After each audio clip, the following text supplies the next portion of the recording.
Who were the first civilizations to set foot on our planet? Our history is written by the notes of the winners, of their power and influence over the centuries. But in a certain period of time, people from primitive hunters turned into intelligent civilizations that created monuments, calendars, and ancient writings. All this has evolved to the present day, and we are the descendants of some relatively intelligent beings. But what if it's not that simple? What if the stories told by ancient civilizations, the tales of gods and angels, of giants and great disasters, were more literal than they first appeared? What if we received ancient knowledge beyond our human understanding? If we look at some of the details, an entirely alternate history of the human race suddenly surfaces, one that completely overturns conventional knowledge and the history we've been taught. This version has mostly been consciously censored, forgotten, or worse, ignored. Until now, welcome to the new episode of Secret Origins.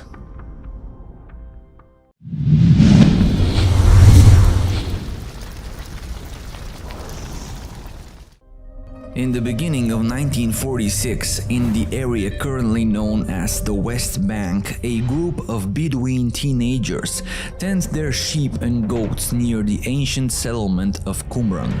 To pass the time, they toss around the stones they find strewn across the uneven desert terrain. When one of these stones is thrown into the dark side of a cave, the teenagers are shocked because they hear a loud shattering noise echoing inside. When they decide to follow their curiosity, although slightly scared, they discover a collection of large clay pots. While not realizing it at the time, these teenagers make a historical discovery of great importance. Inside the clay pots are hidden series of ancient scrolls. Subsequently, various archaeologists, historians, and treasure hunters found additional fragments of scrolls in 10 other caves in the area, bringing the total number of manuscripts found to almost 900. These manuscripts became known to the masses as the Dead Sea Scrolls. Strangely, among these manuscripts, there are large portions of a mysterious, non-canonical religious text long forgotten by human civilization, or so they thought. In our days, this text is known as the Book of Enoch.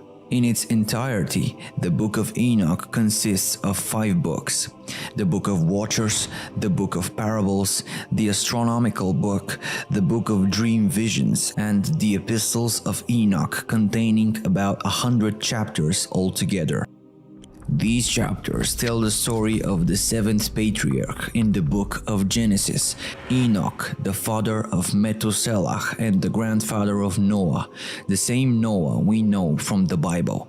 However, this is not the biblical story of Noah's Ark. In fact, the Book of Enoch provides an entirely different perspective on events leading up to the Great Flood of Noah's time, as that is a completely different story. It tells of the Watchers, explained in biblical terms as fallen angels, sent to earth to watch over humans at some unspecified and ancient point in time. According to one of the earliest legends related to Enoch, he is the founder of the knowledge of astronomy and he's responsible for the compilation of the solar calendar. The Bene Elohim, or the sons of God or gods, number several hundreds. They are said to descend on earth at Mount Hermon. It was a sacred place for both the Canaanites and the Jews who invaded their lands. In later times, sanctuaries of the gods Baal, Zeus, Helios, Pan, and the goddess Astarte were built on its slopes. And the term watcher is used to describe one who watches, those who watch, those who are awake, or those who are not asleep. These names reflect the unique relationship between the Watchers and the human race since ancient times.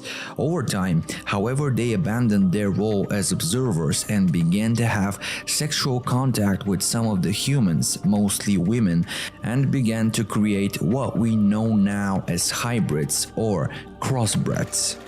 The Book of Enoch tells of the Nephilim, the children born through this very crossbreeding between the Watchers and the humans. The Nephilim are described as giants and savages who threatened and plundered mankind, or, to put it in other words, supernatural man-eating giants. Angered by what the Watchers had done, those described in the book as mighty gods sent the Watchers to an underground prison deep within the bowels of earth. Enoch became the mediator between the gods and the imprisoned Watchers. This further provoked the wrath of Yahweh, and according to the Bible, the consequence of this mingling between the fallen and the mortals leads to the creation of half-angelic, half-human offspring. The book describes Enoch's journeys between heaven and earth in his role as mediator, how he flies with angels and sees the rivers and the mountains and the very ends of the earth from above. Despite Enoch's intervention, the gods decide that because of what the planet has become, it and all its inhabitants must be punished. Of course, the punishment is a great flood. This flood destroys the Nephilim and leaves the Watchers in their prison. Before that, however, Enoch has been taken to heaven in a chariot of fire. This is not the only place in the biblical canon in which the Nephilim appear. The Israelites visited a land inhabited by Nephilim who were so large that they made the Israelites look like locusts. Of course, many things in the Bible were seen in modern times as allegorical, and this is more of a philosophical myth than a historical record. But there is archaeological evidence for one particular great flood in Earth's history, which is mentioned in countless religions and cultural traditions around the world. Did creatures like the Nephilim really exist? Many people say that it is just fiction and there is no evidence. But what if there is? In fact, there are numerous stories about giants in human history. The well-known traveler and explorer Marco Polo once wrote of a race of giants in Zanzibar who were so strong that they could carry as much as 4 ordinary men, while the people of modern Tangier, Morocco, once claimed that the founder of their city was a giant named Antaeus. According to an Irish myth, the so-called the Giant's Causeway on the northeast coast of Ireland, an astonishing 40,000 interlocking rock columns, was built by the Irish giant Finn McCool to cross the sea to Scotland and fight another giant. Apart from Norse legends, ancient Greek mythology is full of stories about giants. Perhaps if giants really existed, as records from countless cultures suggest, then the Book of Enoch begins to look less and less metaphorical and allegorical, less like a fantasy myth and more like a manuscript based on actual history. The idea of semi-divine heroes was born from ancient myths about alliances between gods and mortals. The poet and writer Pindar described the heroes of the past as a race between gods and men. Additional references allude to experiments that led to the creation of monsters by crossing animals of different and unrelated species. In modern theosophical occultism, there are legends of lost Atlantis, where it is claimed that its scientists bred half-human, half-animal hybrids as the slave race. Records of such events can be found in the mythologies of ancient peoples around the world, and especially among the Babylonians of Middle East. The story of Noah and the flood in the Old Testament is said to have originated in the Babylonian and Sumerian myths. It is known that around 10,000 BC, there appears to have been a catastrophic event that transformed early humanity. At the end of the last ice age, the first signs of agriculture appeared in the Middle East, with a shift from a nomadic hunter-gatherer lifestyle to one of a settled agriculture. It is interesting to note that for centuries, the Book of Enoch has been an important part of Christian and Jewish religious traditions. Many of these religious sects accepted the book as scripture. Furthermore, some even suggest that the Book of Enoch was the inspiration for the Book of Genesis due to their many parallels and overlapping stories. Therefore, the question that arises is, what has happened? Why the Book of Enoch is not part of the Bible, and why does this question sound so unimportant nowadays? In attempt to answer this question, we will go back to the early centuries after the physical death of Christ, far from the 39 canons of the Old Testament and the 27 New Testament books that we today know as the Bible.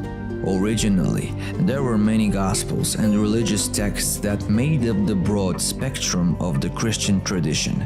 As the Christians started spreading after the death of Jesus, the growing Christian church gradually began to choose which texts would be read and followed, which texts would be considered divinely inspired. The church needed unity, and to create it, the establishment of an official canon was required. In Dan Brown's book Da Vinci Code, this canonization is remembered as something rather nefarious that happened at the First Council of Nicaea in the 4th century. According to the book, it was there that Emperor Constantine and the others high-ranking church authorities, led by their own secrets and desires, shaped official Christian canon. Unfortunately, this is not historically accurate. The Council of Nicaea did not send the official Christian canon, but let's not blame Dan Brown. The famous philosopher Voltaire also made a similar claim in the 18th century. Although the story is not factually accurate, it is accurate in a sense. Why? The high-ranking members of the church are certainly there, choosing what is included in the official biblical canon. They argue among themselves, portray their opponents as heretics, and almost certainly seek to expand their own power. However, all this did not happen at one particular council, but rather it was a long process that continued between the 1st and the 4th century. When the process was completed and the Bible was officially compiled, the Book of Enoch was not included.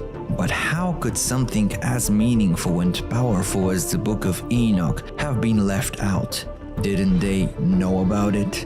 In the search for answers, one can examine other Gospels that were also censored from the final version. For example, the Gospel of Peter, a fragment of which was found in Egypt in 1886, which tells the long-missing story of the reborn Jesus leaving his tomb and includes 2 giant angels and a floating cross that says, "And they heard a voice from heaven, saying, 'You have preached to those who sleep.'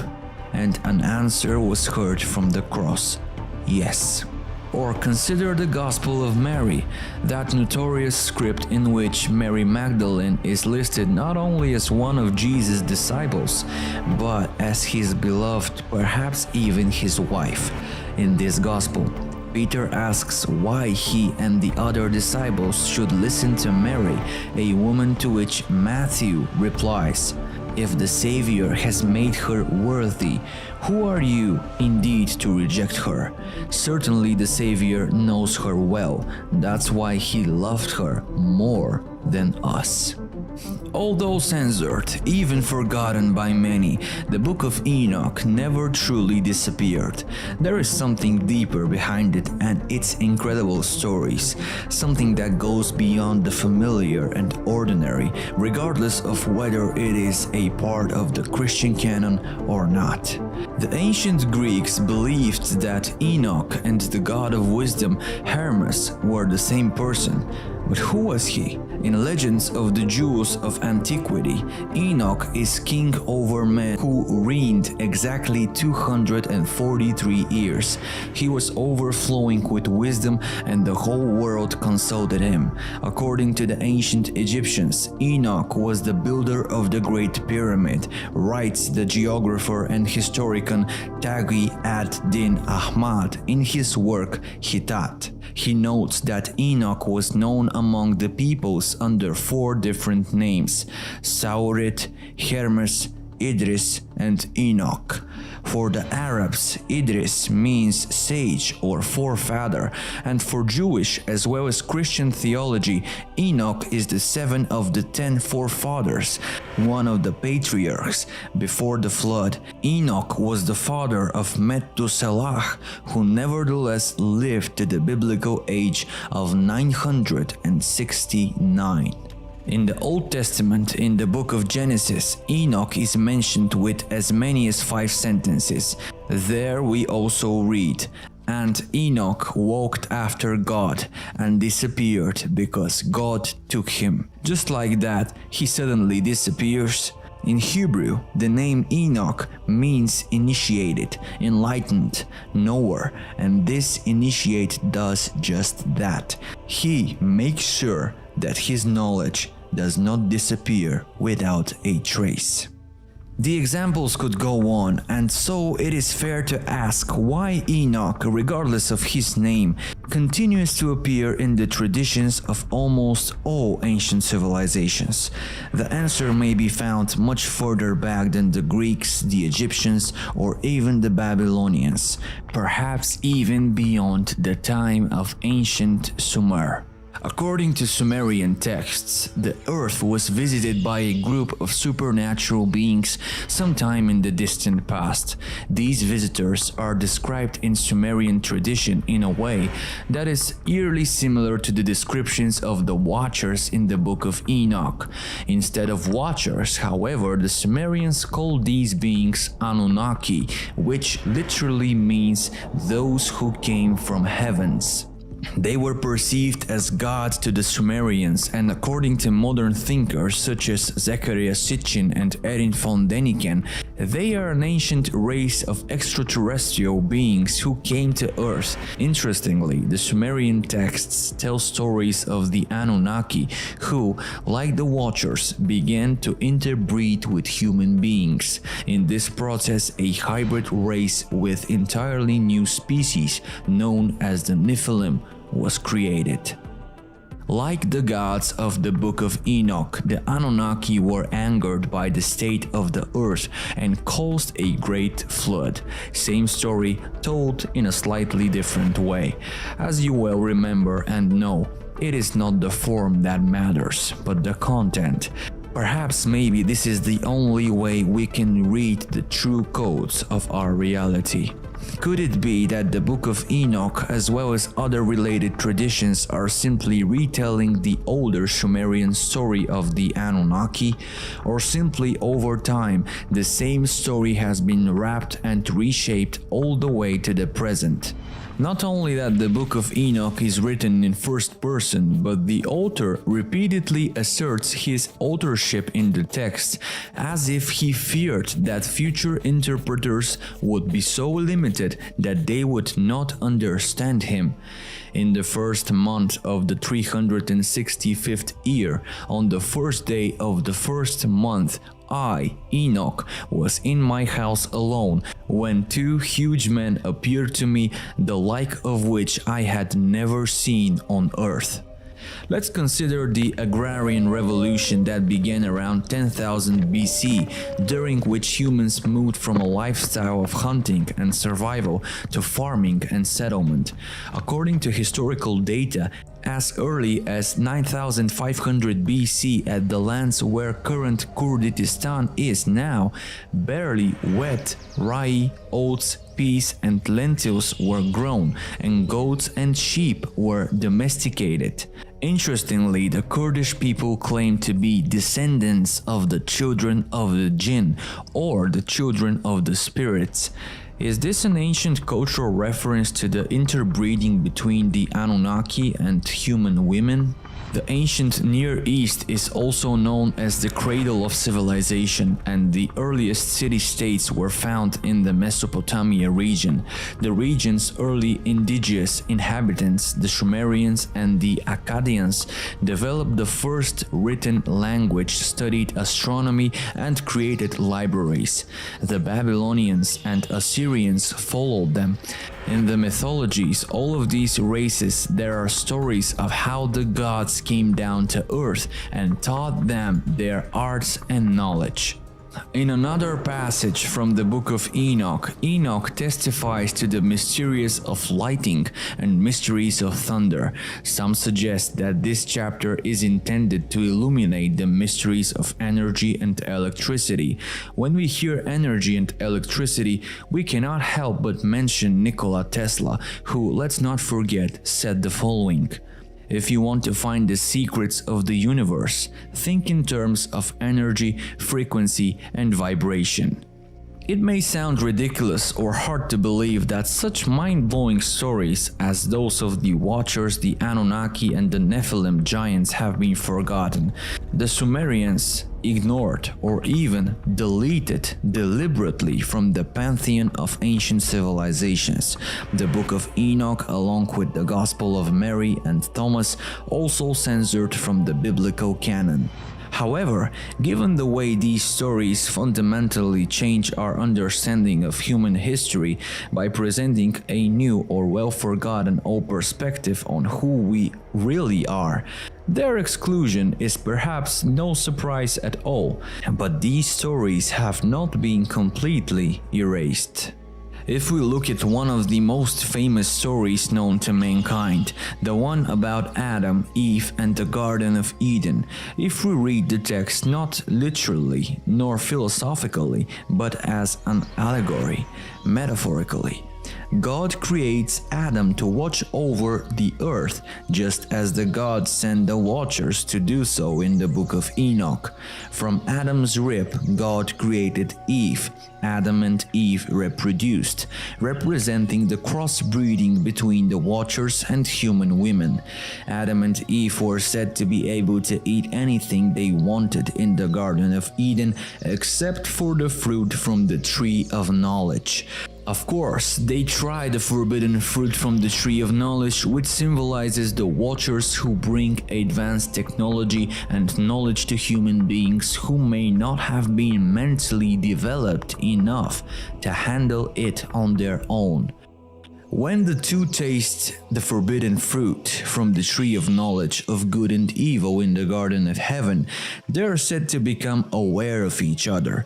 Their first realization is that their physical cloaks of flesh are bare. They rush to cover their genitals because they have realized the so-called serpent power or kundalini, which can be educated through intercourse and non-reproductive sexual acts. They tasted from the tree of life, which initiates the cycle of birth, life, death, and rebirth, and of the human souls incarnating into physical form. By reading the story of Adam and Eve in this way, it is easy to see the parallels between the story itself, the Book of Enoch, and other ancient writings. And maybe that was exactly the goal.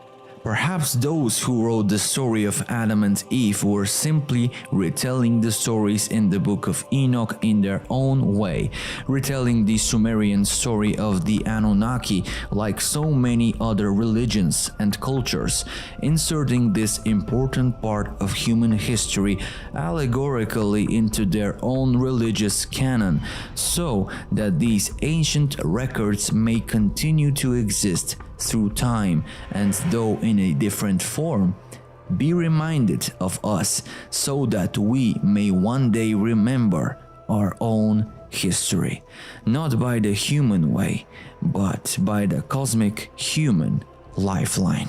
What is human history? Is it what we know from officially approved history books, or is it something deeper, something more incredible, something forgotten? Maybe the answers have been in front of our eyes all this time. Have you ever wondered why in school we learn so little about one of the first civilizations on our planet? The Sumerian civilization, for example. Did you know that they created a calendar based on the moon cycles, the wheel, the glass, and the sailboat?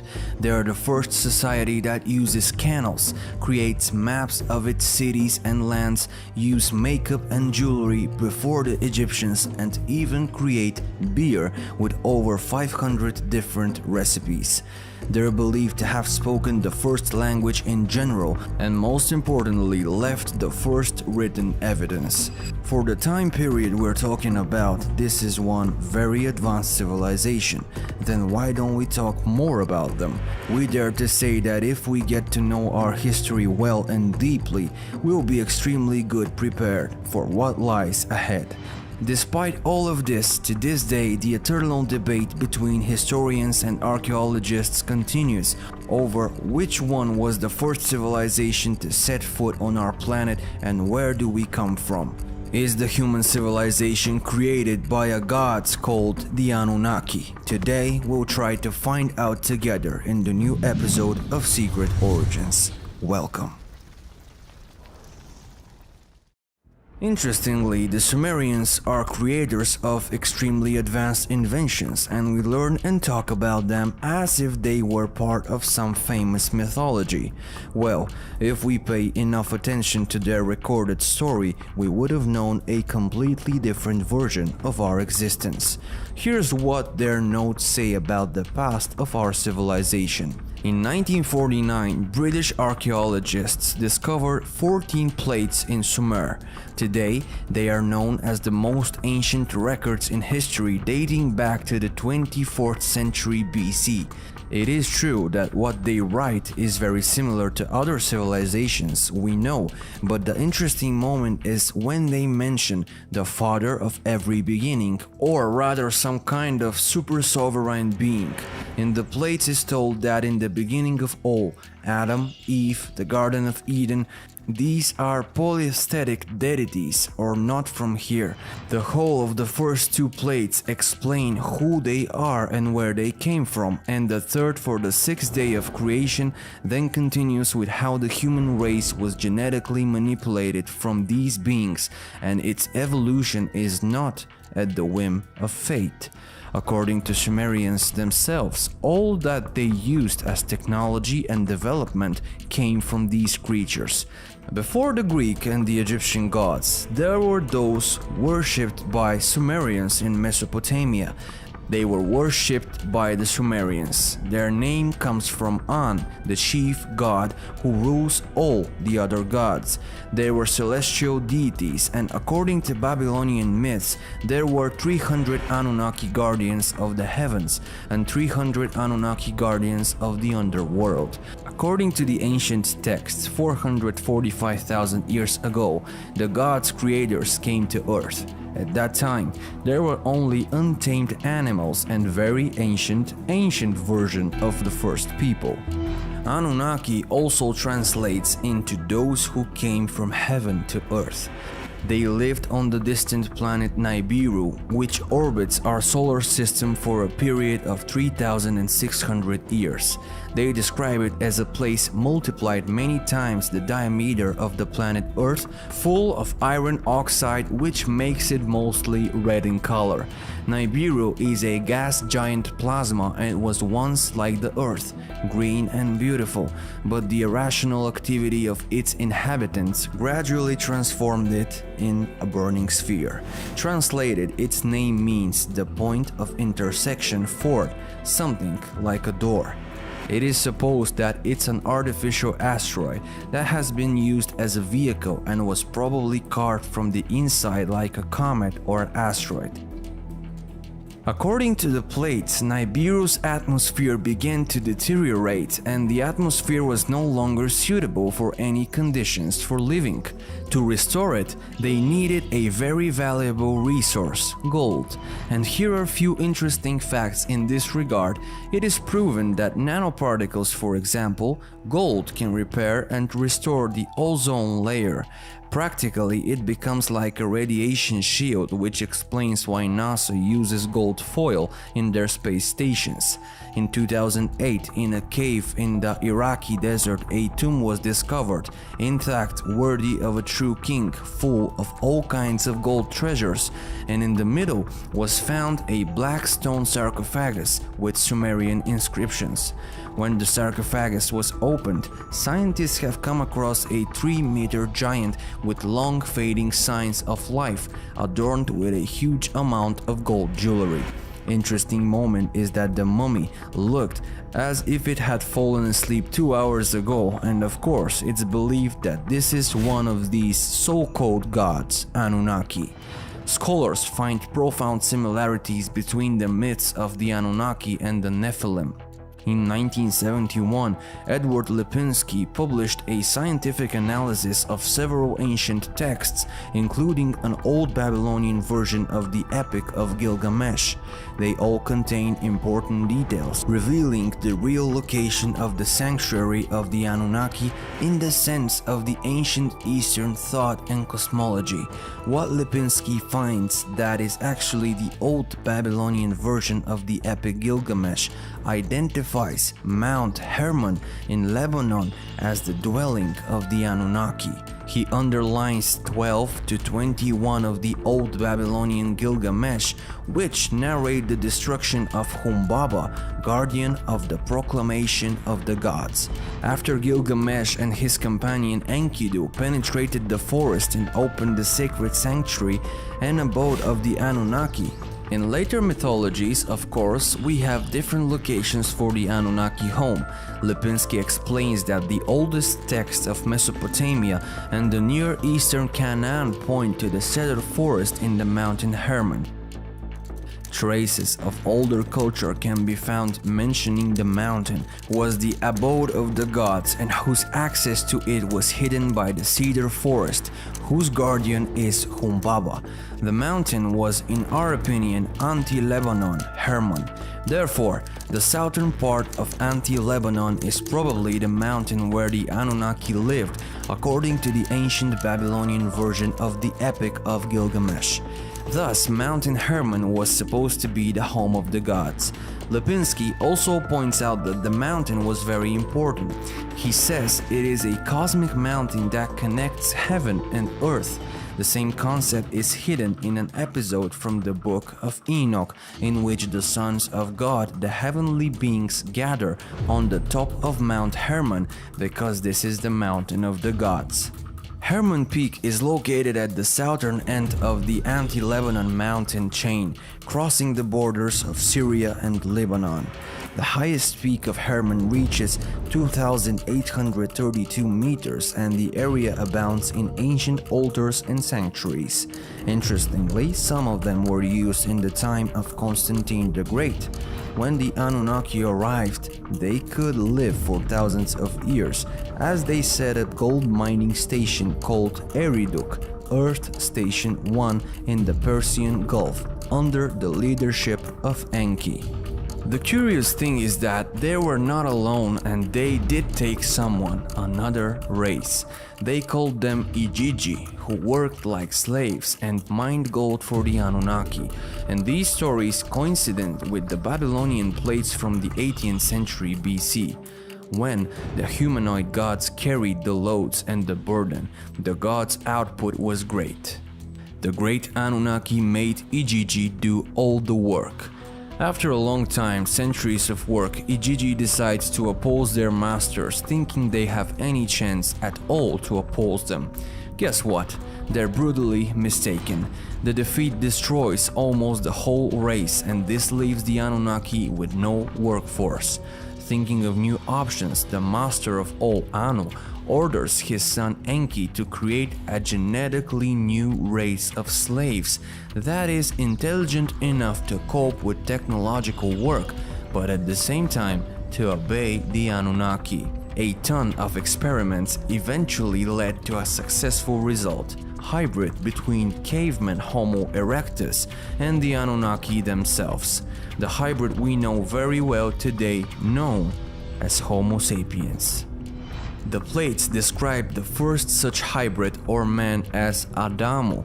In Hebrew, Adamo means human. Anunnaki continued their work by placing Homo sapiens in the mines of Mesopotamia. The Semitic word avod literally means working for someone or something. According to these ancient texts, the Anunnaki, who we know have lived for thousands of years, are even quite taller than Homo sapiens, practically straight giants. Because the meaning of their existence was to serve the Anunnaki, they in return learned many social and technological skills. Since Homo sapiens reduced, it was necessary that they could reproduce, which later led to overpopulation, and most of those who had been evicted from their homes began to tell the story of the Garden of Eden and that they were ousted from heaven on earth. As time goes on, our civilization becomes more and more intelligent, and some of the Anunnaki were in contact with the people. The result of these love interactions were called Nephilims.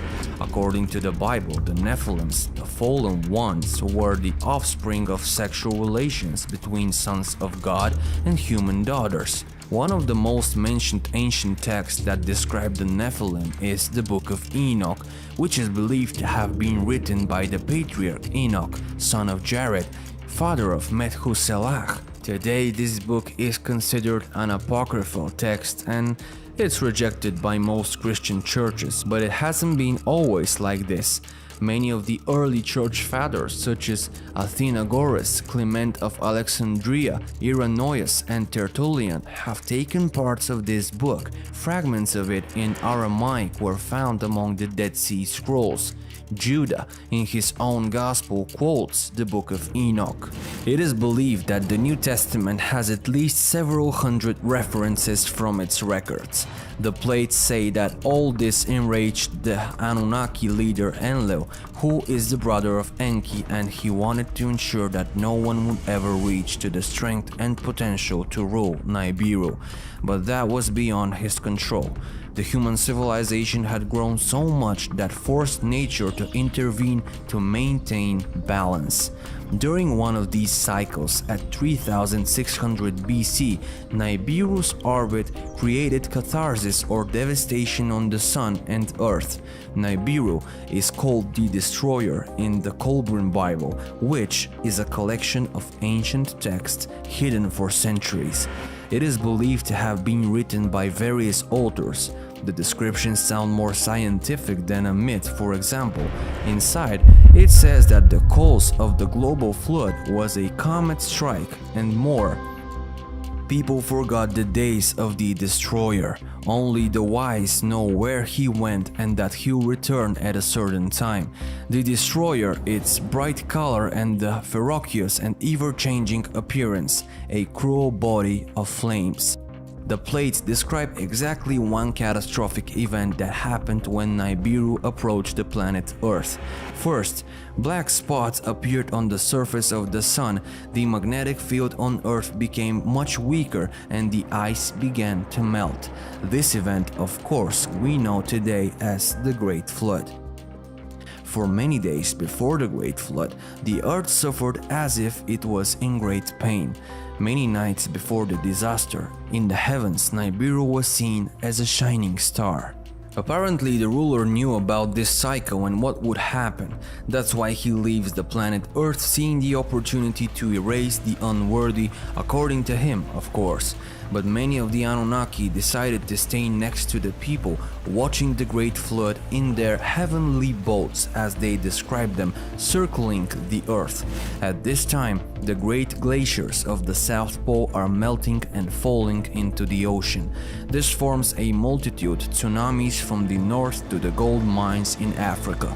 The flood continues until it reaches the City of the Gods, one of the first places where the Anunnaki lived, and now perhaps located somewhere at the bottom of the Persian Gulf.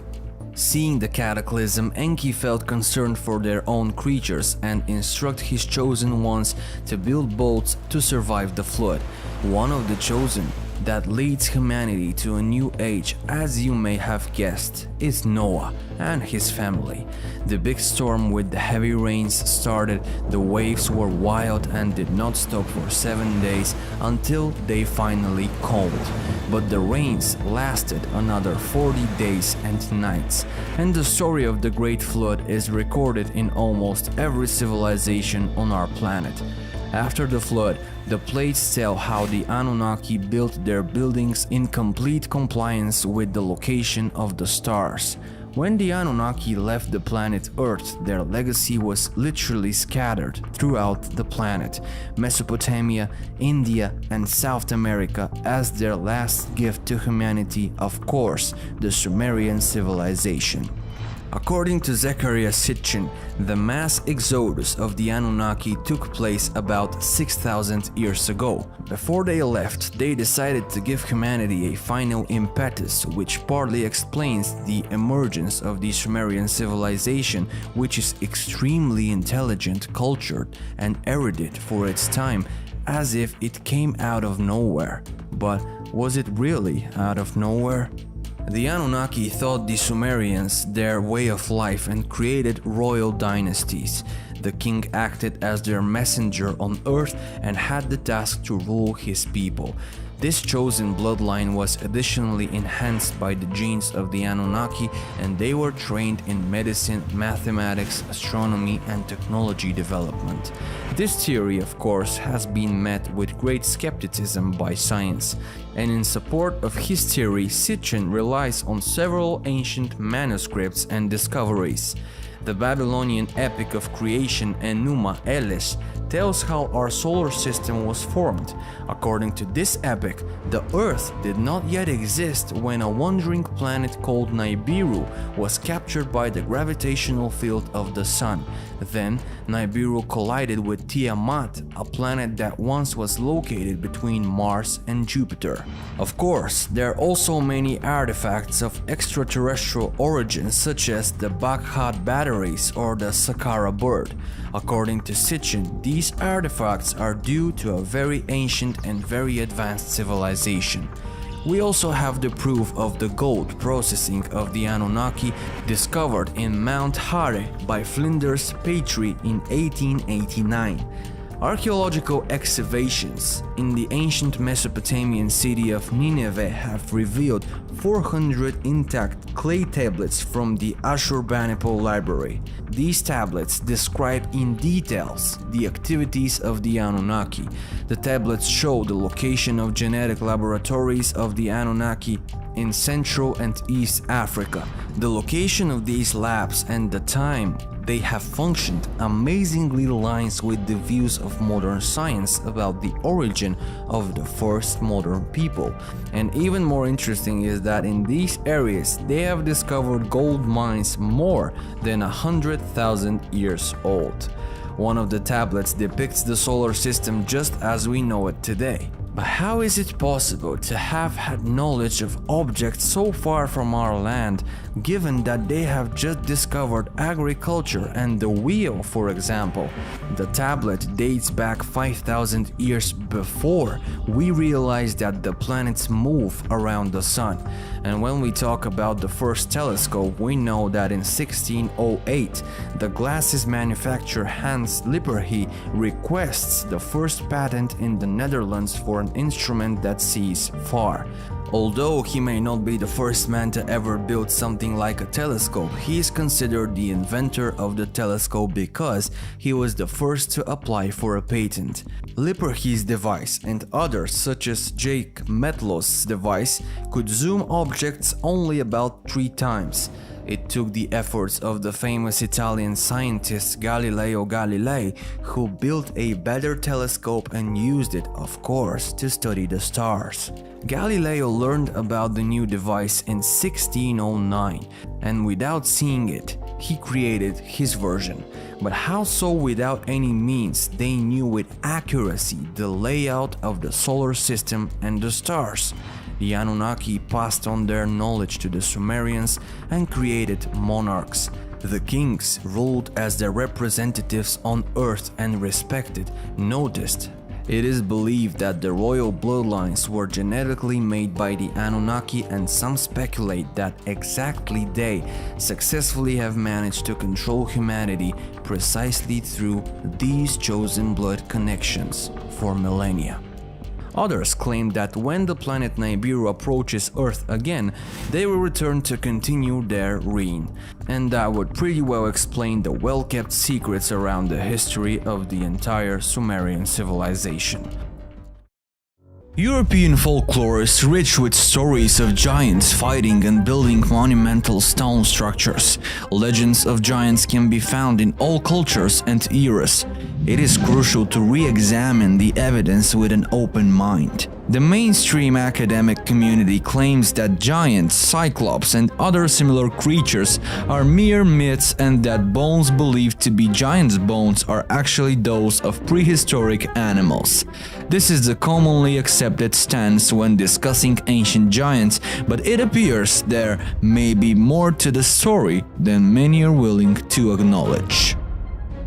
We will first take a look at the Bible and see if it tells us anything about giants.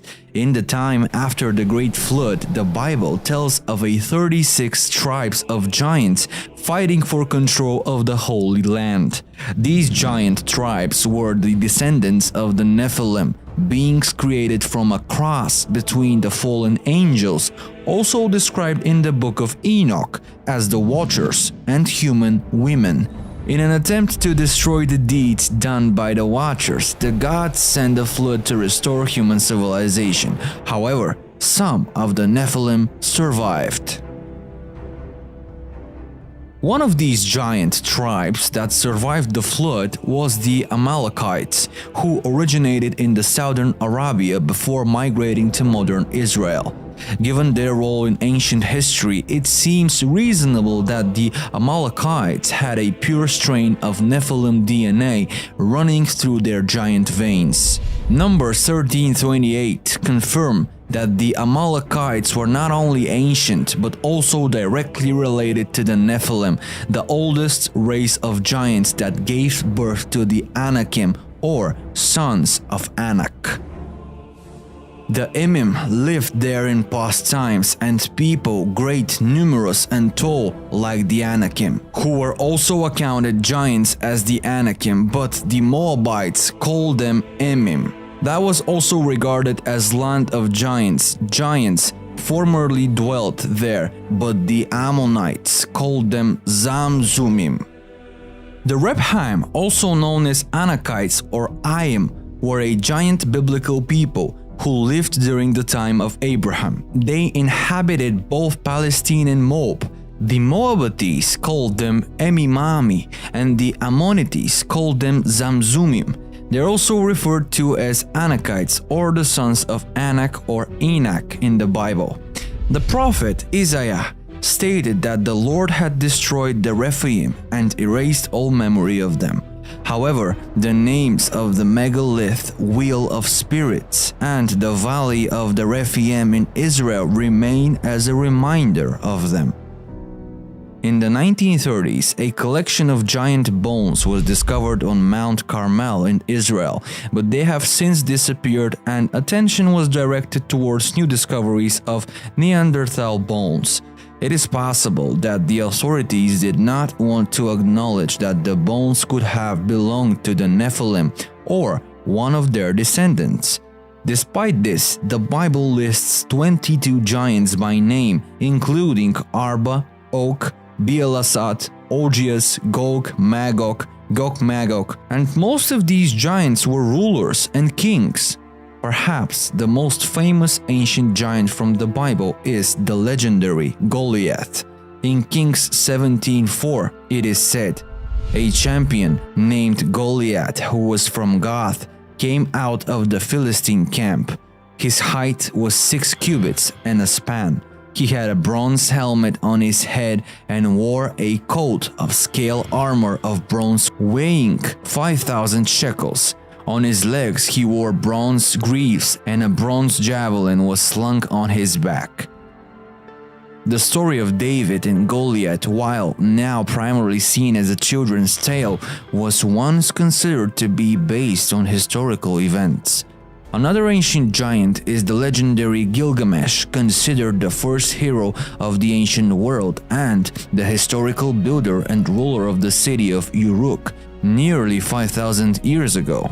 The poem that tells his story is the Epic of Gilgamesh, is the oldest known epic poem in existence and also includes a flood myth almost identical to the one found in the Bible thousands of years later. Gilgamesh was the son of the goddess Ninsun and the king priest Lugul-Banda. He ruled for 126 years and had superhuman strength. In the epic, Gilgamesh is described as famous for his great stature and surpassing all other kings. And on clay tablets, he is depicted as an extremely tall man holding a lion in his hand.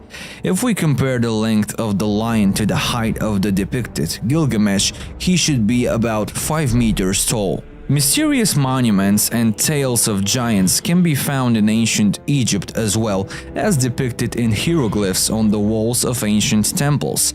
Some of the pharaohs' depictions show a significant difference in height compared to the normal people, suggesting the possibility of giants rather than artistic expression.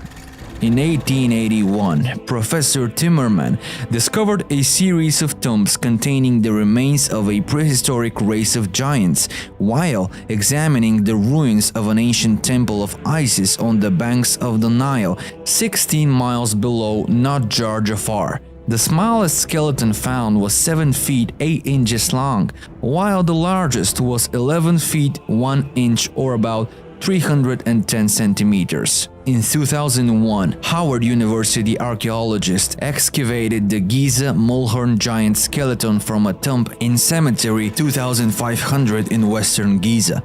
The skeleton measured 6.5 feet, but its skull and jawbone were unusually large, leading mainstream academia to declare it as the first known case in ancient Egypt about giants. However, the skull was kept hidden from the academia and the remaining bones were quickly covered up. Additionally, hundreds of giant sarcophagi were discovered, but they were empty. The possibility of giants existing could explain how some of the massive megalith structures around the world were built, as they currently have no known explanation for how they were moved. One example of a massive megalith structure that could have been built by giants is the Southern Stone in Baalbek, Lebanon, which weighs a staggering 1,242 tons. In southern Siberia, researchers have found a massive wall of granite stones on Mount Sharia. Some of these giant granite boulders are estimated to weigh over 3,000 tons, which is more than twice the weight of those in Lebanon, raising questions about how they were arranged. It's noteworthy that the original name of Stonehenge was the Ring of the Giants. Stonehenge is a later Saxon name meaning hanging stones. In Syria, at the ancient temple of Ain Dara, several large footprints measuring 3 feet in length can be found in the courtyard leading to the shrine of the temple. These footprints suggest the existence of a giant who was at least 4-6 meters tall. In 2005, a group of Russian scientists led by Professor Ernst Moldavshev announced that they had found numerous graves of giants near the site of the giants' footprints in Ain Dara, as well as throughout Syria. However, due to various reasons such as political and ideological, they were unable to excavate them. Giants are also part of Celtic, Greek, Roman, Hindu, Buddhist, Scandinavian, and Japanese folklore. Irish mythology is rich with stories of giants, such as the legend of the giant seafaring Fomorians and their leader Balor. According to the legend, they came to Irish shores after surviving the Great Flood. The origins of Balor and his Fomorians is unknown, but some scholars suggest they may have originated from Atlantis. The ancient British lands of England, Scotland, and Wales are home to numerous megalithic monuments with legends claiming they were built by survivors of Atlantis. Ancient Britain was even known as Albion, named after one of the giant kings of Atlantis. It's possible that Atlantis was part of Ireland at some point in prehistory. Some scientists theorize that an Irish Atlantis was submerged by a flood caused by a rock comet, which caused Earth's crust to shift. The surviving Atlantean giants may have then been responsible for the structures found in Europe and beyond. As the exploration of the coast of America began, Spanish navigators also reported sightings of living giants. During their expeditions to the Americas, 3 Spanish ship captains, as well as Sir Francis Drake and Captain John Smith, reported encountering beings taller than the native population. Here is what Captain John Smith writes about them. Upon this river inhabit a people called Susquehannock. 60 of them came to the discoverers with skins, bows, arrows, targets, beads, swords, and tobacco pipes for presents. Such great and well-proportioned men are seldom seen, for they seemed like giants to the English. In 1519, Spanish explorer Alonso Alvarez de Pineda mapped the northern coastline of the Gulf of Mexico, noting various rivers, bays, landmarks, and potential harbors. Near where the Mississippi River flows into the Gulf of Mexico, he discovered a large city and around 40 nearby villages. Pineda described the tribes that settled near the river as a race of giants from 10 to 11 palms high and a race of pygmies only 5 or 6 palms high. Perhaps the most well-known and intriguing account of true giants from the age of exploration is from the famous Portuguese explorer Fernando Magellan. Between 1519 and 1522, Magellan embarked on his most famous voyage, an ambitious expedition to search for a good route to the Maluku Islands in the East Indies, which were the key to the strategically important and highly profitable spice trade. The voyage eventually led to the first successful circumnavigation of the globe. Magellan was in command of 5 ships, and when they reached the southern tip of South America in the distant land of Patagonia, the expedition encountered a puzzling sight. Here is an excerpt from the diary of Antonio Pigafetta, Magellan's official chronicler. Leaving this place, we at least reached 49.5 degrees to the Antarctic Pole. As it was winter, the ships entered a safe harbor for wintering. We spent 2 months in this place without seeing anyone, but one day, without anyone expecting it, we saw a giant who was on the shore, quite naked, and who danced, leaped, and sang. While he sang, he threw sand and dust on his head. Our captain sent one of his men toward him, charging him to leap and sing like the other in order to reassure him and to show him friendship, which he did. Immediately, the man of the ship started dancing, led this giant to a small island where the captain awaited him. And when he was before us, he began to marvel and to be afraid, and he raised one finger upward, believing that we came from heaven. And he was so tall that the tallest of us only came up to his waist. He was well proportioned. The captain named the people of this sort Pathagoni. It's important to note that the above account is taken from the journal of the official chronicler of Magellan's voyage of discovery. This is the person tasked with recording and maintaining the most accurate records of events and activities, whether exotic or mundane. This man is responsible not only to the commander of the voyage, but also to the king and the country for his eyewitness accounts as a full, precise, and accurate testimony of the events that occurred during the voyage. Given his position and responsibilities, can we trust his testimony about encounters with giants to be accepted as factual information from an impeccable witness? Some years later, in 1539, an account by Hernando de Soto, another explorer, appeared describing how he came across numerous giants during his travels through the southeastern part of what is now the United States. De Soto set out from Tampa Bay, Florida, with a group of hundreds of men, and along his road, he said to have frequently encountered tribes of natives ruled by giants. One of these was Chief Tuscaloosa, who was found in western Alabama and was said to be a towering giant of man who was taller than everyone else. The conquistador Francisco Coronado also recorded meeting entire tribes of giants during his missions through the Southwest in search of the legendary El Dorado. In some cases, physical evidence of these giants has been found as well, reportedly the case with the conquistador Bernal Diaz del Castillo, who served under Hernán Cortés during the Spanish conquest of Mexico.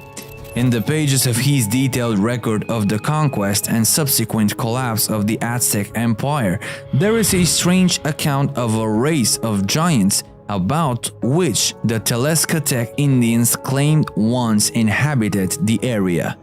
According to the conquistadors, the native people they encountered told stories passed down from their ancestors about very tall men and women with huge bones who once lived among them.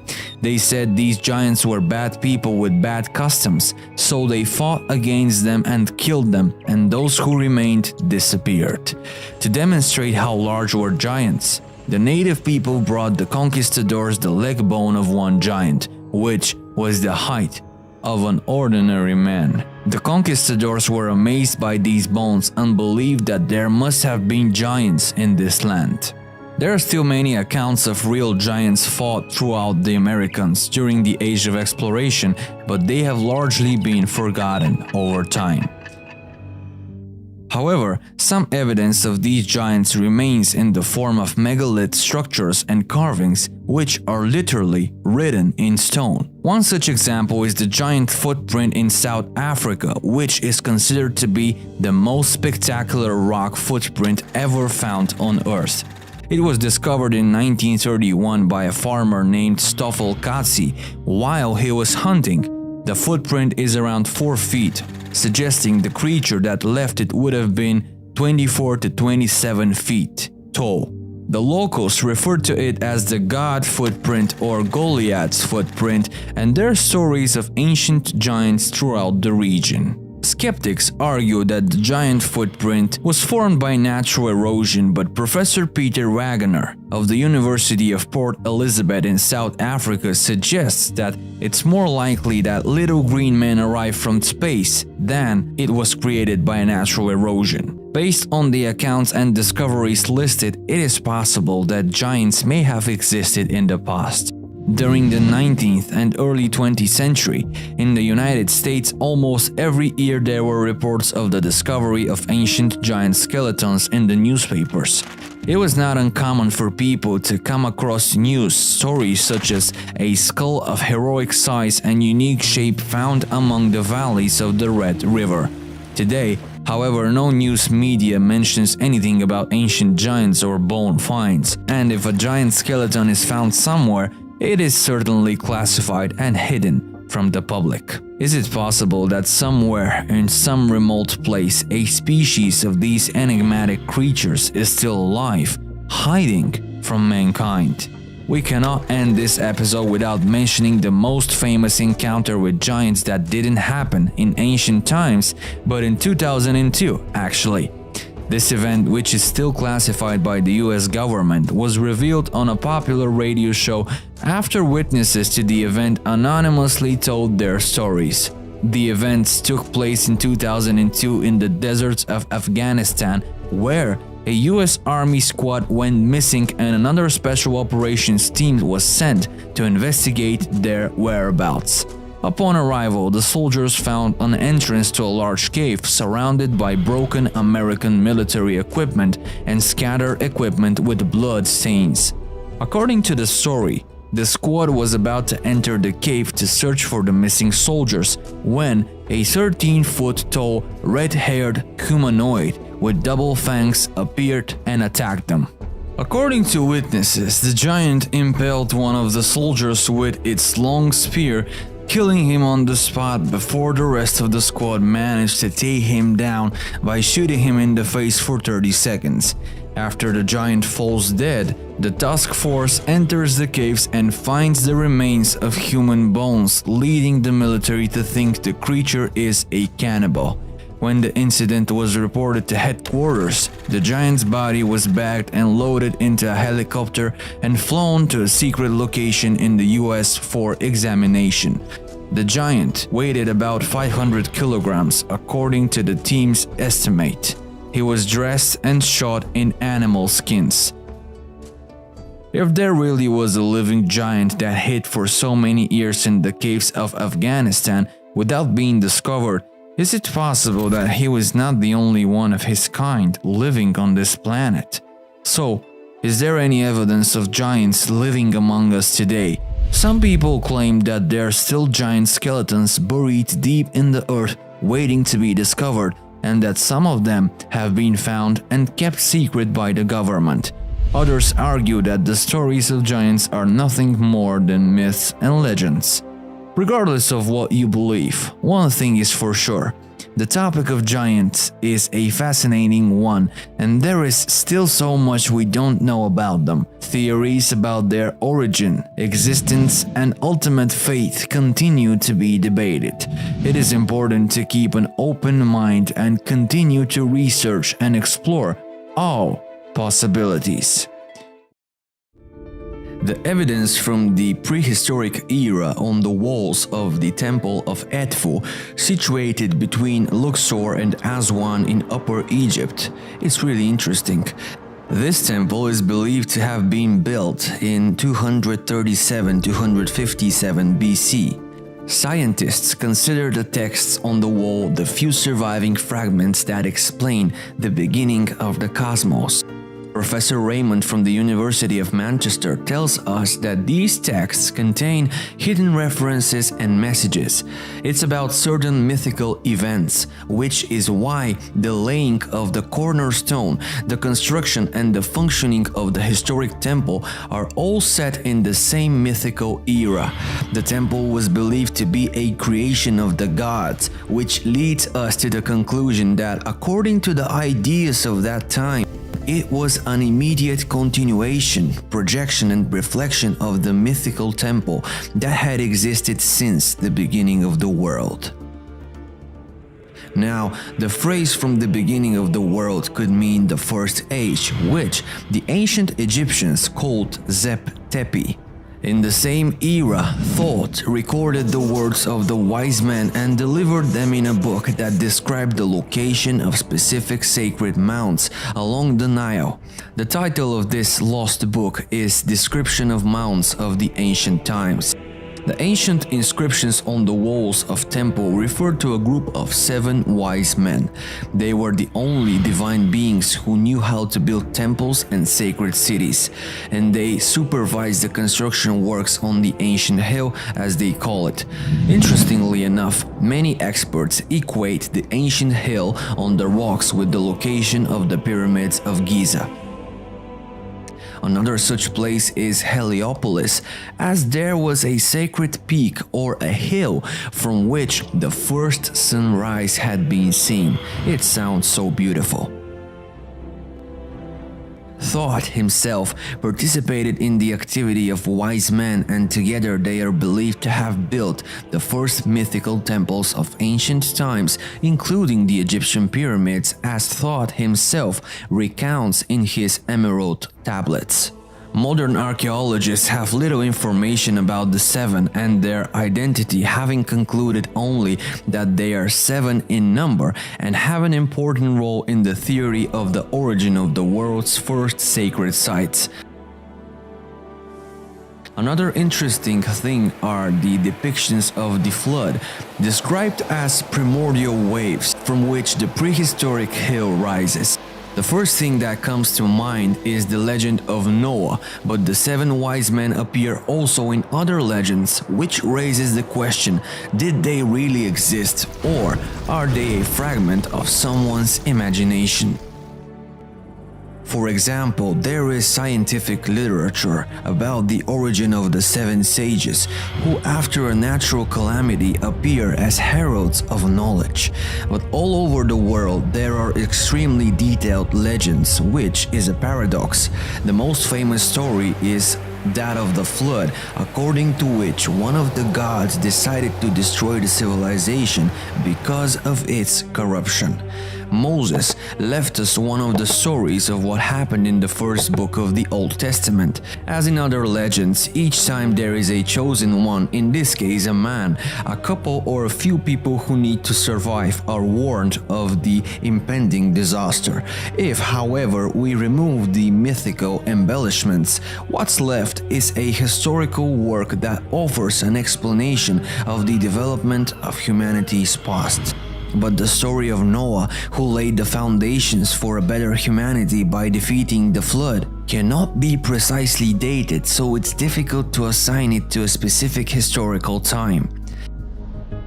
Also, since 1872, discoveries have been made that suggest that the biblical account of the flood is borrowed from older sources, such as those from the archaic deity Aya, and therefore is essentially of Egyptian origin. It is closely related to Min and Set. In fact, in 1849, the British archaeologist Sir Austin Layard and his assistant Harmust Rassan discovered several brick-covered mounds at Huyunjiu, which prompted them executive further. In September the same year, the two discovered almost 25,000 clay tablets covered with cuneiform inscriptions. The clay tablets contain spiritual and scientific works on philosophy, astronomy, and mathematics. They also accounted a number of ancestors of the kings who ruled the country before and those who ruled after a great flood disaster. And these tablets contained Mesopotamia's greatest work, the Epic of Gilgamesh.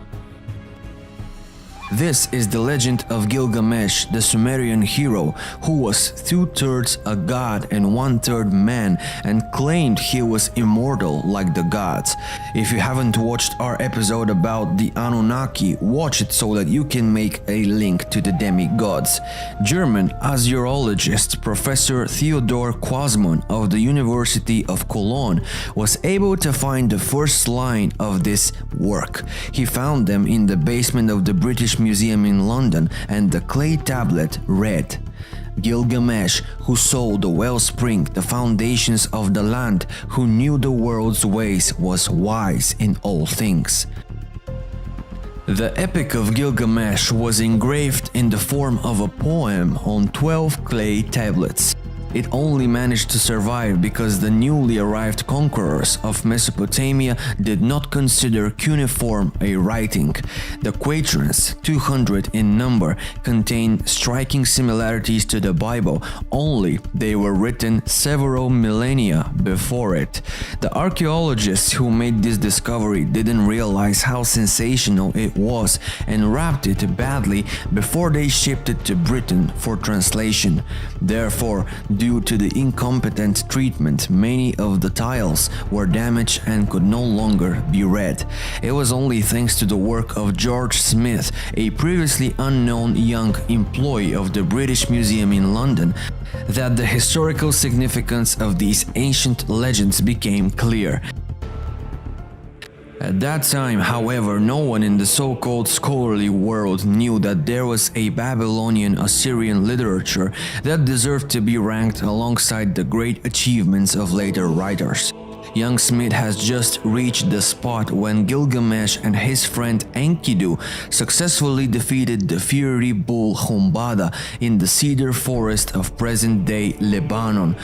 On her triumph return, the goddess Ishtar saw Gilgamesh dressed in his festive robes, wearing the victor's crown, and fell in love with him. He, on the contrary, didn't wish to know anything about his admirer and insulted her, calling her a prostitute, for she already had many love affairs. After this humiliation, Ishtar returned angered to heaven and complained to the great goddess. Then she demanded from her father Anu the death of Gilgamesh. In response, Anu created a bull of heaven on earth, whom 100 warriors could not tame, but Gilgamesh stood the test and was victorious again with the help of his friend Enkidu. Ishtar, who watched the fight from heaven, cursed Gilgamesh and Enkidu. On the night that followed, Enkidu saw in a dream the council of the gods condemning him because he had aided Gilgamesh in the destruction of Humbaba. The sentence was immediately carried out, and Enkidu died that very night from an incurable disease. Gilgamesh mourned for his friend, but at the thought that he too was about to die, he shuddered with fear, and then he remembered a distant relative to whom the gods had granted immortality. Gilgamesh set out in search of Utnapishtim.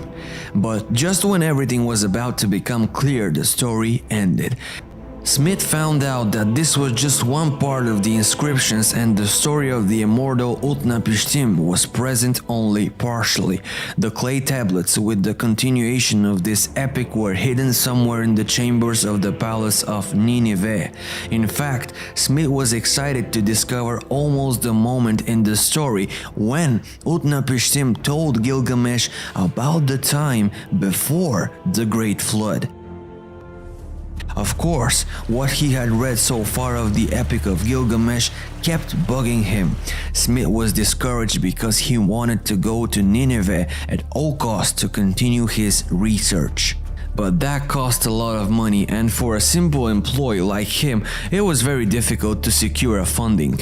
Besides, who would agree to help find the clay tablets that might contain evidence that the Bible doesn't offer the oldest information, and even more, it's not the only source? However, a London benefactor invested about 1,000 genuis, about 40,000 euros in George Smith's venture and challenge. It was the London's Daily Telegraph, which showed risk-prone interest in the young's research reports, making our access to ancient knowledge possible. On December 3, 1872, George Smith announced his discovery to an astonishment audience of the London Society of Biblical Archaeology. Even if the ladies and gentlemen were not particularly delighted with the discovery and even maligned Smith, they couldn't distract the enthusiastic explorer from his enterprise. Consequently, the research team set out for Nineveh in early 1873. Immediately upon arrival, Smith began excavation. His will was extraordinary, and in a huge pile of rubble, George Smith found 384 pieces of clay tablets, including the missing parts of the story of Utnapishtim. And the tiles tell us, long before the flood of the Euphrates River, there was a city of Shuruppak when the gods decided to flood the land. The god Ea, who participated in the council of the gods, chose to be a guardian of the man Utnapishtim and decided to warn him of the impending disaster. Man of Shuruppak, give up your wealth and build a ship to save your life. Take all kinds of seeds with you on the ship. The measures by which you shall build are well calculated. That confirmed Smith's assumption that the man was experiencing the same thing as Noah from the Bible. The Mesopotamian legends were more detailed and contained considerably more additional information than the Old Testament. Later in that story, Gilgamesh did find his relative Utnapishtim and asked him how he too could achieve the immortality of the gods. Tell me, how did you gain access to the gods' council and how did you gain eternal life? After Gilgamesh and Utnapishtim talked for a while, the latter told him that the gods had a strange place where a miraculous flower grew that made him immortal like the gods. I'll let Gilgamesh know what's hidden. I will tell you a secret of the gods. There is a plant there. You can prick on it like on a thorn. The two of them set out on their way to the eastern sea to get the flower. According to the legend, the submarine-like vehicle was sailing on the water or under it, and a few days later it finally reached its destination. Perhaps the travelers were using a submarine because in the legend Utnapishtim pointed out the plant's location on the seabed and then showed Gilgamesh a type of plant and explained its property. These plants are magical herbs and bring back youth to people. In 1876, after 3 years of hard work, George Smith returned to England where he published his innovative for the time theory regarding the Bible. Noah and Utnapishtim are, in reality, the same man who was struck by that same natural disaster. Sadly, George died when he was only 36 and he couldn't witness the triumph of the geological confirmation of his theory by Sir Charles Leonard Woolley. In August 1998, after many years of research, Dr. William Ryan of Lamont Doherty Earth Observatory, using the 20th century technology, once again confirmed Charles Woolley's results. According to them, after the warming of the northern hemisphere, the water from the melting glaciers had raised to the level of the ocean to such an extent that the former land strip between Europe and Asia Minor had broken off the Bosphorus. According to Dr. Ryan's theory, the Black Sea did not yet exist, but around its deepest point there was a freshwater lake whose shores were inhabited by people. Around 8900 BC, the Mediterranean Sea must have overflowed the former lake, which today can still be found at the bottom of the Black Sea with a force 200 times greater than that of the Niagara Falls. For 2 years, about 16 cubic kilometers of seawater kept flowing into the Black Sea every day, so that the sea level was rising about 15 centimeters a day. In that flood-like disaster, the lake expanded by 2 kilometers in 1 day. Dr. Ryan concludes, out of this hell could have arisen the biblical flood. Also, on September 28, 1999, the discoverer of Titanic, James Ballard, stated that he only wanted to penetrate to a depth of 140 meters to find on the seabed some well-preserved ships from biblical times. In the summer of 2000, the explorer did indeed succeed in discovering the remains of ancient buildings in the vicinity of the northern Turkish town of Sinop. There once lived people who must have left their dwellings fleeing for their lives. Interestingly, with all these facts, we'd better consider that neither the Old Testament nor the cuneiforms are telling us about a natural disaster, but about a punishment controlled by the gods. Furthermore, the texts are talking about a worldwide flood and not just localized to a particular area.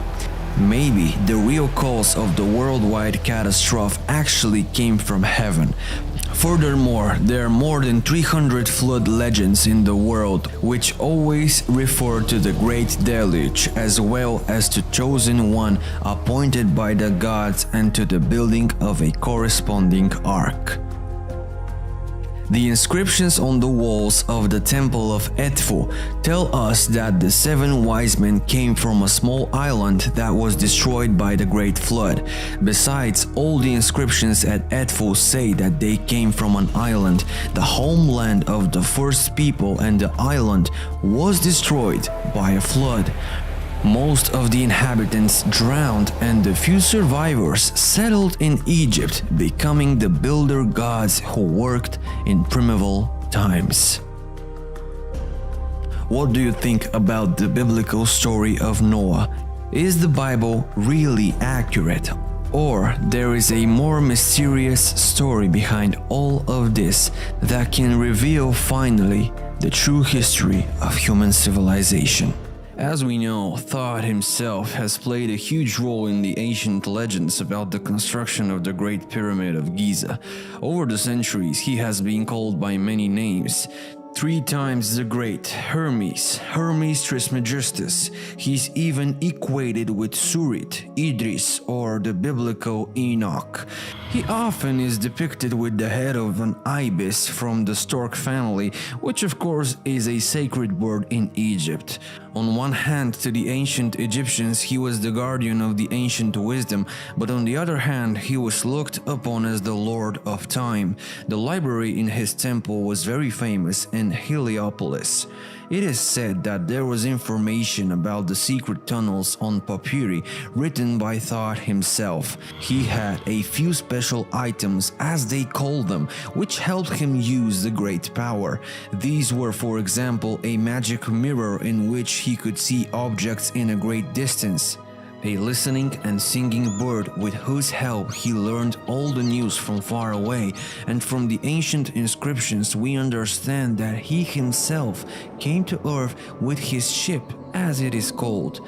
He had been assigned to administer justice when the gods and men multiplied to such an extent that regulations were needed, and also praised his wisdom, which he transcribed and organized the services and the sacrifice offerings. He taught people how to write and also the art of speech. He learned the servants how to take care of the palaces and temples of the gods and kings.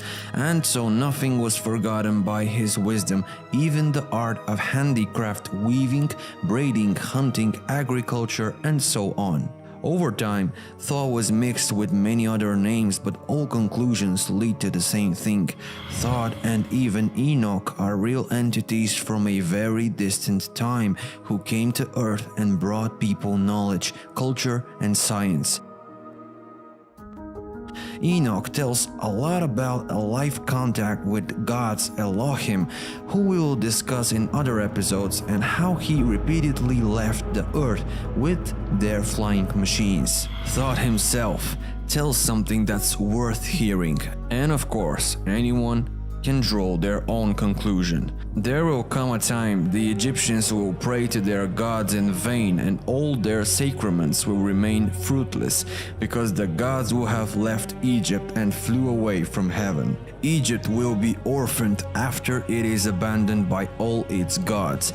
Then in the country, foreign people will come and rule.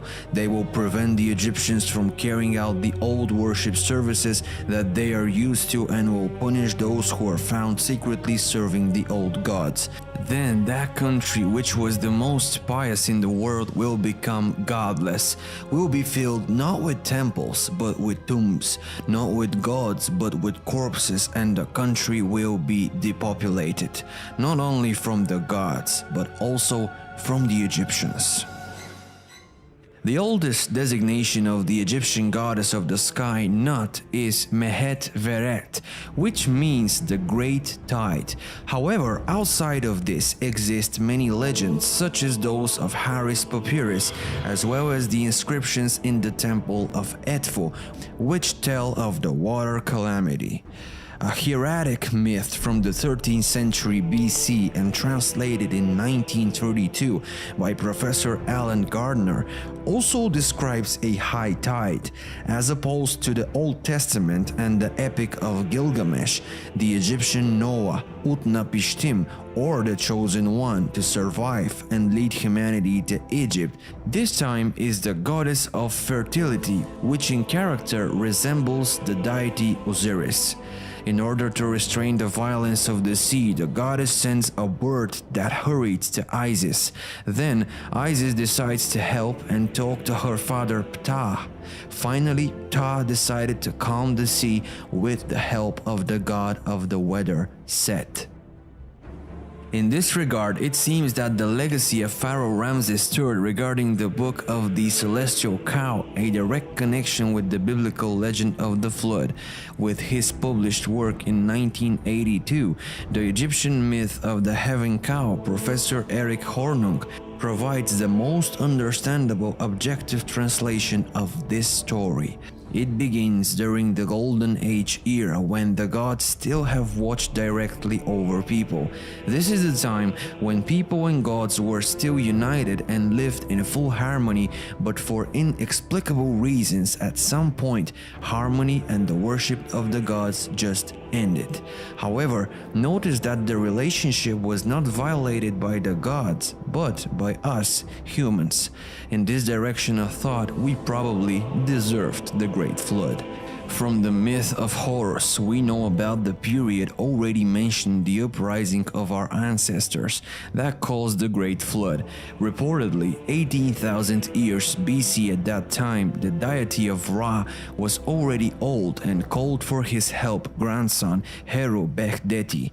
Horus rushed to come faster than he defeated the demigods and the human enemies of Ra, as from Lower Nubia to the south to the sea coast up the north, pushed out Ra's enemies from one battlefront to the other with a flying machine.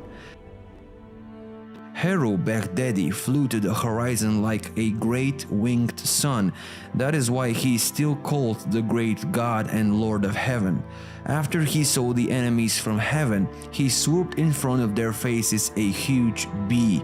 He furiously aimed his sting against them. After that, they could no longer see anything. At the meeting of the gods, it already had been decided that Horus could use people against people. Another mysterious magical weapon called the Divine Eye of Ra opened his eyes to exterminate those who have fought rivals against you. Nowadays, Egyptologists believe that the Eye of Ra is not only part of Ra's body, but according to the legends, it was a separate being. There are legends according to which the eye came into use to be an execution of an order to destroy enemies or to search for something in specific. From the Mesopotamian cuneiform, we learn more interesting details of what happened. After the gods have created people in the Mesopotamian frame of mythology, of course, life flowed in constant harmony and everything was wonderful. But the brother of Ea, Enlil, who was from the very beginning against the artificial creation of humans in the time of the Golden Age, suspiciously resigned.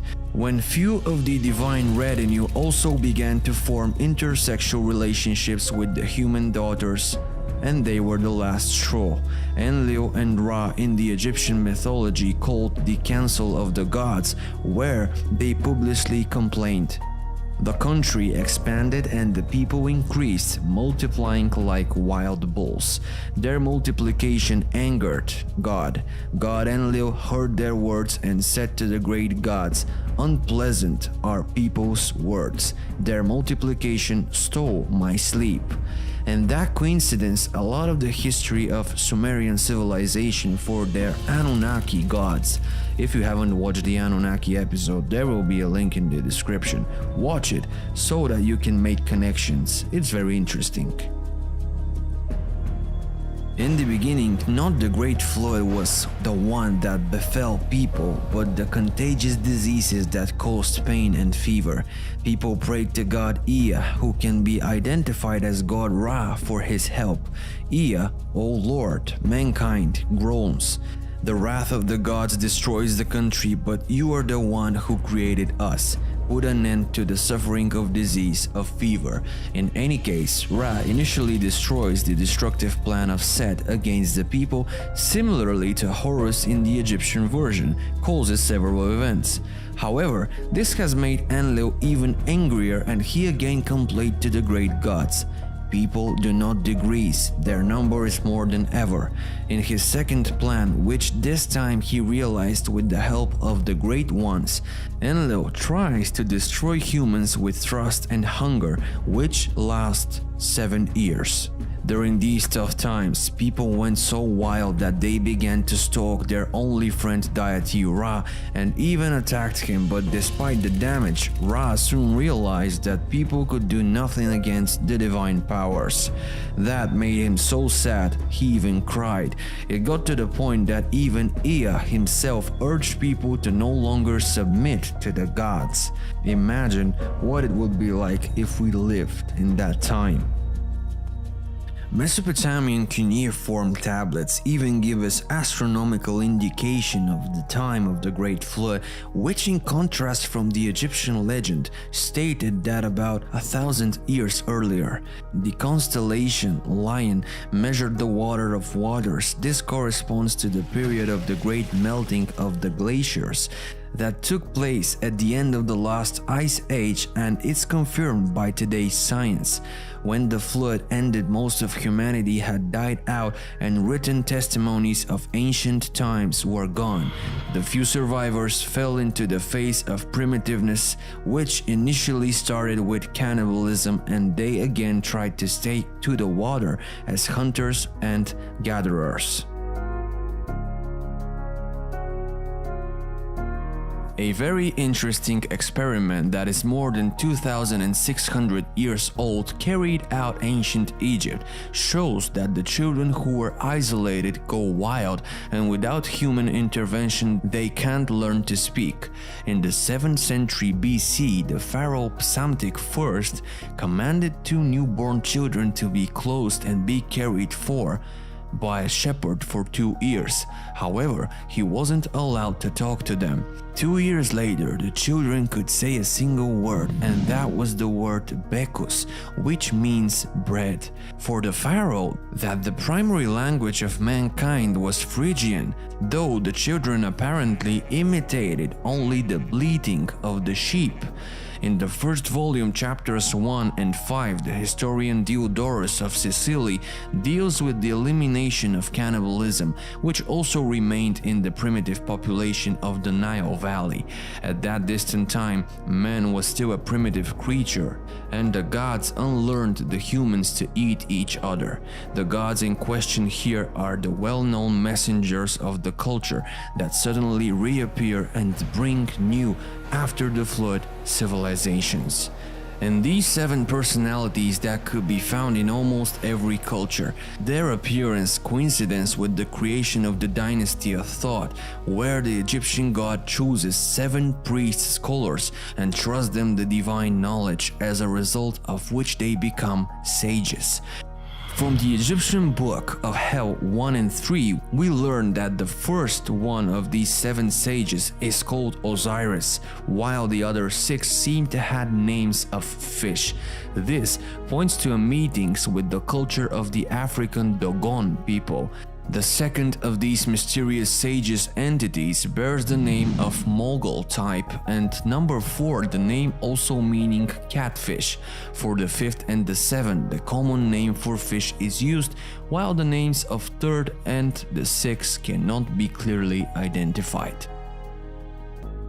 Furthermore, there are 7 sages not only in Egypt with Noah among the Mesoamerican peoples, for example, but also with the Hindus as well as with the Babylonians, all of whom appear after a great flood and bring the new culture with them. They're always responsible for the new beginning, and in the Hindus they're called rishis. In Babylonians, the word is Apkallu. Apkallu is an approximate translation of the Great One that leads us. The older Sumerian designation of these sages is Apgab, which means a master who shows the path. It is interesting that the only model of Egyptian drone preserved until today is stored and locked in the Egyptian Museum in Cairo. It's from the 3rd century BC and was opened on May 12, 1898 by French archaeologists in Sahara. This model of an airplane carries the inscription of Padi Iman, which means approximately a gift from the sages. What is constantly missed by modern researchers in regards to the Mesoamerican messengers of culture is the nickname of these mysterious visitors, Roja Lak, which can be translated as Master of the Great Flat Shell. And here comes the interesting question: are these UFO-like flying ships? In the Egyptian Book of Dead, aphorism 17209 says that the supreme god Ra, who is in the egg, Ra who swims in his heavenly shell. Yet, something interesting in ancient Egypt, the word Sehem is a symbol of power through which were observed stars, called in ancient Egyptian text the beings between the gods and the people. Sehem is repeatedly described as a separate being who stands on the same level as the gods. The function of this subject for modern Egyptologists to this day remains a mystery, although some believe that exactly there is hidden the key to Galileo Galilei's cosmic observations. They interpreted Sehem only like an ordinary ruler's scepter, without taking into account the power that, according to legend, lives in the wand in question and is not just a stick that symbolizes the power of the ruler. Because of the power to see hidden in Sehem can be explained one of the nicknames of Osiris, which is the Great Sehem who lives in heavens. In his book The Last Judgment Began Long Ago by Eric von Däniken reveals the possibilities that we've been visited in the past by representatives of alien civilization. Such a possibly for some seems quite great fiction, but for others it is an obvious fact. He says the following: "We do the same, but not in a genetic way that we're only now taking on, but in a way of selection. We have bred Swiss and German cows, which are now grazing in the tropical climate of Kenya. We mixed breeds of oxen to get more sustainable cows with higher milk. We crossed sheep and goats. We raised and mixed varieties of rapeseed, wheat and other plants to adapt them to their new environment, and today we're just about to produce varieties of vegetables genetically, and God knows more what will come to our scientists in this field, and whether suddenly we won't find a genetic path creating a man who will live 240 years. That's how hybrid monsters emerged, creatures like no other on the globe. People spoke excitedly about them. They were amazed, feared the divine creatures, and after they died or were destroyed by the flood, the horrible animals immediately moved in the people's memory, turned into myths and legends told of distant times when the gods created hybrids." Around 80% of mythology of the ancient Aztecs, Indians, Sumerians, Egyptians, Maya, Assyrians, Indians, South American civilizations, and so on depict the same captivating story about alien gods who create the man and take care of his survival.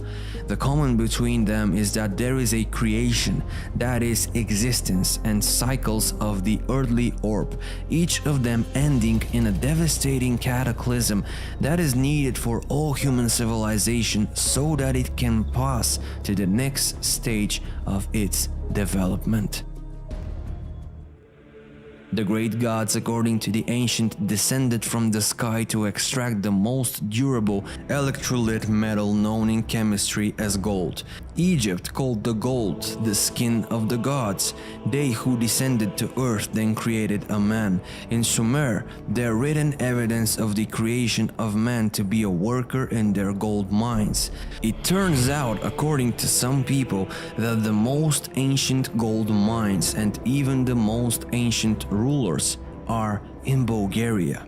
The creation of the cosmic order is precisely the beginning of time. It is when the calendar was born. In the Balkans, there is such a calendar which is located in Magura cave.